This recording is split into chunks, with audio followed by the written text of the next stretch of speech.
I'm looking forward to talking about 295. I can't wait to get into it all. But we'd be remiss, my friends, if we don't start off by thanking everyone who joined us on Friday night at City Winery in New York City. What a time it was. Sold out, capacity crowd. Yes, there was talks that maybe we should have went into the bigger venue because of the intense demand for it all. But I was absolutely thrilled with the turnout, and more so than that, thrilled with the opportunity to meet so many loyal fans of the show. The vibes were great. The love was immense. It was an exciting time. And we got to stream it for the first time. I've done 4 of these before. This was the first time that we got to stream it. And so it was a lot of fun to see people's reaction to the show. And what about the surprise guests? Dylan Dennis showing up, just crashing the party. Juliana Pena, of course, of the Parlay Boys, showing up, doing a great job as well. What about Chito Vera in the mix, showing up days after it was announced that he would be fighting Sean O'Malley on March 9th? And our guy, our main man, the inimitable, the incomparable, the one and only Action Bronson joining us to cap off the night. I mean, the pops were immense. It was amazing to hear people's reaction because no one knew who was going to show up. And so that was a lot of fun as well. It turned into a bit of like a variety show / comedy hour, taking questions from the people with the cool head tattoos. My family was there. My wife and kids were there. My brother came. He took those photos for us. It was just it was an amazing time. The whole team back there did a fantastic job. They know who they are. Not easy to pull something off like that, make it sound and look so good, so pro. Well done. We're going to do more of those, and I hope that everyone had a great time. We really, I mean, I had a blast. You get a little nervous about, are people going to show up on time? Are the guests going to show up? Is it going to be fun? Is it going to be entertaining? Is it going to be interesting to listen to? It was fantastic. It was an absolute amazing. It was maybe one of my favorite ones that we've done as far as the live shows. Got to meet GC's family. His parents were there. His siblings were there. Did they have a good time, GC, your parents? Oh, I had an absolute blast. So I spent the rest of the weekend with them as well. They stayed in New York for the weekend. I mean, they couldn't stop talking about it. Just Loved that. Cheeto. Loved Cheeto was their favorite. Yeah, Cheeto and Pena and Bronson. There's a lot of swearing. They like Dylan too. Yeah, a lot of swearing. A lot of cuss words. Mother, yeah. God bless her soul. 66-year-old, Southern woman. Never heard a cuss word in her life, so that was a lot for her to take in. But they loved it. They loved it. They kept quoting Cheeto's quote from the show that he texted you when he called in last week. That he texted you and he was like, "Pick up, bitch." Oh yeah. They kept quoting that all week. Wow. Are they saying the full quote, or are they saying the B? Yeah, that's why they thought it was so funny. Oh wow. Okay. Yeah, I mean, between your parents being subjected to those naughty words, my kids, my daughter being subjected as well. I mean, everyone was just, having a grand old time. So I loved it. And you can watch or listen to the whole show either on our podcast feed or the YouTube channel. There's the breakout clips, but there's also the full show. If you go into the live tab, I hate that they've done this live tab nonsense, but I need to get into all that. It's just so hard to find everything. Anyway, thank you to everyone for making that happen. A ton of fun, and we will do more of it in the future. I promise you, I don't know if UFC 295 was sold out, but I know our show on Friday was sold out. So it was a grand old time. And I appreciate Juliana, Dylan, Cheeto, and of course, Bam Bam Baklava, Action Bronson for pulling up, for coming through, as they say. Really warmed my heart and really meant a lot. So hope you enjoyed it as much as I did as well. So Friday came and went. That was our third show of the week. The majority of the squad back there did a watch party, so they've done 4 shows. They're probably tired at this point, but we continue to forge on and we continue to produce. And of course, Saturday was the proverbial main event. What a scene it was at Madison Square Garden. It seems like every time the UFC comes there, regardless of the stature of the card or how deep it may be, everyone's game gets leveled up. And so there were some great performances leading up. What about Jared Gordon with his big win over Mark Madsen? That was super impressive. Jamal Emmers, kicking things off with the big win over New York's own Dennis Bazooka. And it kept building and building and building. Main card all finishes. Diego Lopez beats Pat Sabatini. Benoit Saint-Denis, freaking amazing, out of France with a big win over Matt Frivola. Unfortunately for the New York crowd, their guy doesn't come through. Just Andrade defeats Mackenzie Dern via second round TKO, and then we get the 2 title fights. And it would be rare for me to usually kind of kick things off here talking about the interim title fight before the undisputed title fight, but that's where I'm going to start because of Tom Aspinall, because of how we feel about Tom Aspinall, and because of how big this win was, considering the circumstances. Tom Aspinall taking this fight on 2.5 weeks' notice against the terrifying Sergey Pavlovich, coming in there and not just squeaking out a victory, beating him in 69 seconds, dropping him, knocking him out, the hammer fists, all that. And then we come to find out after the fight that he injured his back 2 days before he got the call from the UFC. Remember, he told us the story about getting the first call in the middle of the night, them asking him if he was down to fight, then saying, okay, cool, him having to sit on that for a day, and then getting the second call in the middle of the next night telling him about the opportunity to fight at Madison Square Garden in 2.5 weeks' time. Here's a guy who was hurt, but also probably recognized, when am I going to get this opportunity again? Because they're adamant about doing the Jon Jones-Stipe fight. If he says no to this, when is he going to fight for the belt again? So he takes the fight, he takes the opportunity, and what happens? He knocks out Sergey Pavlovich, and now he's the interim champion. And now there's some pressure on the brass and on everyone involved, in my opinion, to make this fight. But it was just so great to see the emotion. It was so great to see him and his dad. It was so great to see how much it meant to him. I feel at this juncture that the biggest fight the UFC can make in the heavyweight division is Tom Aspinall versus Jon Jones.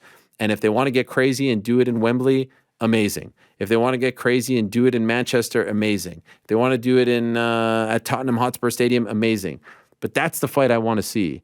And this is no knock on Stipe, but I just feel like it feels like a Legends fight. And it's why I felt like this fight on Saturday should have been for the vacant title. Stipe Miocic versus Jon Jones doesn't need a belt attached to it. I've said it once, I'll say it a million times. That fight is not to determine who is the best heavyweight in the world. You can't have that discussion without Tom Aspinall. And so if Jon really wants it, clearly Stipe wants it, and the UFC wants it, why does there need to be a belt attached? Dana mentioned that he had a conversation with Stipe. I was told it went pretty well. But you know they don't like when someone wins a title and retires, vacates the belt. So if they want to make that fight so badly, why not just make Tom the undisputed champ? Does anyone not think that he deserves it at this point after doing what he just did to Sergey Pavlovich? And then if Jon or Stipe want to fight the winner of Tom and Cyril Gane, Tom and Curtis Blades, Tom and Jailton Almeida, there's a queue of guys who are worthy of fighting for the belt, then great. If they don't, then great as well. But this thing now that they're going to do a heavyweight title fight between Jon and Stipe, somewhat diminishing even more the interim title fight, and Tom is just going to wait on the sidelines until that's over. The winner of that fight is going to be ready in December or January. They don't turn around quickly. It's a mess of a situation. And so in my world, in my life, in my eyes, the champion is Tom Aspinall. There have been times where someone has won the interim belt and, you know, they don't want to celebrate. They take it off their waist. They say, I'm only going to celebrate when I get the real one. I'm not even going to touch this. I'm not even going to care about this. Dustin Poirier did a similar thing. He wanted the real one. Justin Gaethje did this. This has been done before. And there are other times, like when Conor McGregor beat Chad Mendes, he celebrated like it was the real deal. And I was hoping that Tom would do that because he deserves to do that. And he did do that. And I feel like he is going to be the active champion. He is going to be the guy. It's unfortunate that Jon Jones has put in his time. It's unfortunate that he's going to be out until the summertime. But to me, I want to see this guy defend. I want to see him fight. Obviously, he's going to need some time off, and he needs to get better, and his back needs to heal and all that stuff. But there's enough interesting fights at heavyweight right now, and he is so damn good, and he is so damn talented, and he has such a great story, and he has been shortest time in the UFC, undefeated in the UFC. Like, the guy, all he does is finish his fights. The hybrid of Frank Mir and Cain Velasquez, I can't say enough good things about him. I feel like he should be the undisputed champion. I really, really do. And maybe this doesn't mean anything to anyone. And certainly he didn't lament the fact that he was reacting and celebrating like it was the real deal belt. But I just feel like we are moving towards a weird situation where either he's not going to fight for a long time or is going to have to defend the interim belt while this other belt is being defended, this Legends title. It's all very weird. I would love to see Jones versus Aspinall. I would love to see Stipe versus Aspinall. I'd love to see those guys compete. In my mind, Tom Aspinall is the heavyweight champion of the UFC. What a great scene. And then what about Alex Pereira? What about what he has done? 2 MSG shows back-to-back, 3-0 at MSG. Remember, he made his debut there, has beaten the likes of Sean Strickland, who's the middleweight champion of the UFC. I mean, look at this run just from when he came into the UFC. Beats Andreas Michailidis, beats Bruno Silva, then beats Sean Strickland, then beats Israel Adesanya, then beats Jan Blachowicz, beats Jiri Prochazka. Has the loss to Izzy earlier in the year. Feels like an afterthought. Feels like it was 10 years ago at this point. Goes in there, beats up Jiri Prochazka, is now the champion. Afterwards, he calls out Izzy. I saw Izzy's video, kind of laughed it off, which is totally fine. Obviously, the fight they want to make is Jamal Hill. He's coming off an Achilles tear. Takes some time. That was back in July. So either they're going to keep Alex on the sidelines for a while, or, is the Anthony Smith fight a fight that they make because of their history? Is the Johnny Walker fight a fight that they make? Because, had he beaten Magomed Ankalaev, maybe he would be next. Nothing bigger, in my opinion, than the Izzy fight. I just don't know if Izzy has any interest in that.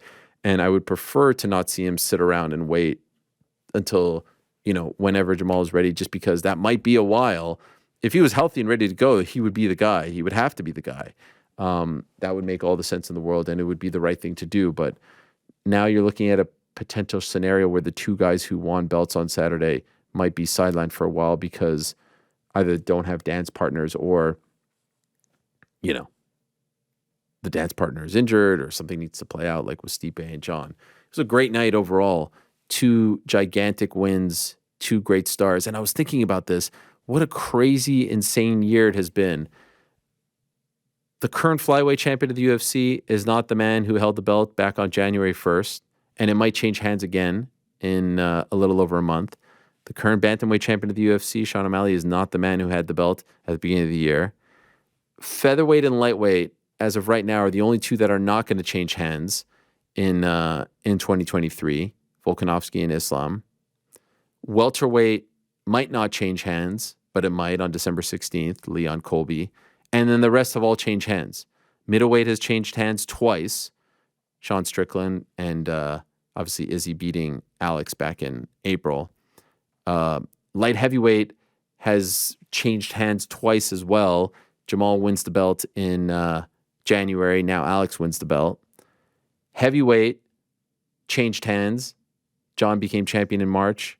Tom becomes champion in November. Women's flyweight changed hands. Alexa Grasso became champ. Zhang Weili. When did Zhang Weili? Why am I blank? No, Zhang Weili was last year. So that was the only other one. And then of course, bantamweight is going to change hands in January when Mayra Bueno Silva and Raquel Pennington. It's just a crazy year in terms of title changes, new stars emerging. Incredible. Absolutely incredible. Oh, what a time. What a time. What a time. Let me ask the guys quickly about their thoughts, specifically on what I said about Tom Aspinall and the heavyweight division. New York Rick, do you view Tom Aspinall as our heavyweight champion? No. Fuck. Said the same thing when we talked about this last time. There's absolutely no reason Jon Jones should be without a belt. Like, it is better for business for the UFC to have Jon Jones with a title. Tom Aspinall is the number 1 contender and a guy who could defend that throne very well and very easily in my mind. I think this was going to be his toughest challenge. And then he'll be able to hopefully cash in on that Jon Jones fight, the dream fight that he's always wanted. I think it is within his grasp now. And when it does happen, he'll be interim champion, Jon will be champion, and it will feel like the biggest thing that they could possibly do. Do you think that Tom Aspinall will defend the interim title? Yes. Against who? Any of those guys you listed. I think we've talked about this a lot recently, first man up. So whenever they're deciding that they're going to go back to the UK, you got Tom Aspinall to headline it and sell out whatever arenas he's in. And then it's Jalton, are you ready? Cyril, are you ready? Curtis, are you ready? Whoever's ready, step on up. Which I kind of secretly hate, to be honest. Like, there needs to be some sort of ladder. There needs to be some kind of meritocracy, some rankings. Like, what is it? Are you ready? None of them. I mean, that's just how no, I know. Business is going. But none of them, quite frankly, none of them have had like the performance that Curtis Blades has a win over Tom Aspinall. We should at least acknowledge it, even though the circumstances around it, right, are not ideal. Right, it was an injury due to Tom. I mean, is that really a win? Like, it wasn't even off a kick or something. Yeah, I'm trying to make the point that that's not some victory that you say, oh, he has to get that back. But it is something. It puts him slightly more ahead of the other guys in my estimation, just based on the fact that there's a history. Yeah, there's a history there. They were supposed to fight. It would be a good test. And that performance by Jalton Almeida definitely did not get me clamoring for him to have a title shot. Cyril Gane has gotten a few. Not really something I'm interested in seeing again until he makes a statement. So for me, it's Blades. It seems like the fight to make, but I could see them going another direction very easily because I don't think any of those guys have really stamped it. I still think something crazy happens and Tom fights Stipe or Jon Jones. So he waits. At some point, maybe not, but I still feel like there's a world where Tom fights those two before they fight each other. You know what I mean? That this plan is not going to work out. Well, if it's Stipe, it could happen anytime, right? Maybe if they Stipe changes his plan and says, hey, I'll fight for this belt.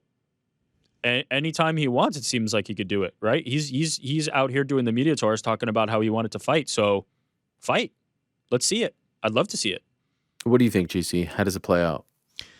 I don't know. Stipe versus Aspinall, that would be a shocking booking in my eyes. I feel like if Stipe is going to fight, he wants to do it against Jon Jones. And unfortunately, I do agree with Rick on both cases. I don't think Aspinall is the undisputed champion right now. Like, Jon Jones has not been knocked off, and he does hold the heavyweight belt.